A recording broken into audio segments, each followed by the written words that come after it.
The second quarterback finally came off the board. It finally happened, and it is Desmond Ridder. My quarterback 2 is the second quarterback taken. It just took 3 rounds to get there. And it is the Atlanta Falcons who decided to take him at 74th overall. So Desmond Ridder does hear his name called by a quarterback-needy team. And he's going to have to compete with Marcus Mariota for the starting job. I would assume Marcus Mariota will win that job, at least initially, in Atlanta. But Ridder, probably by year 2, I would imagine, will take over. He's highly experienced in college. He really showed some improvement this past year. That being said, even though he's highly experienced, even though he has good numbers, he consistently struggles with ball placement.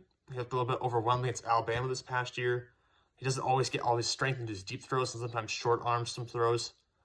Ball placement, as I said, has always been a problem with him, and it was still a problem in 2021. His release is a little bit of a loop. It takes a little too long. It needs to be reworked. His accuracy issues.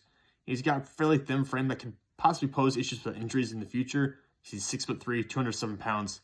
He runs really well. He's very athletic, but not a guy I would not like a Kyler Murray or Lamar Jackson. He's not that type of dude. He'll run to extend plays, but not run to create a ton of yards.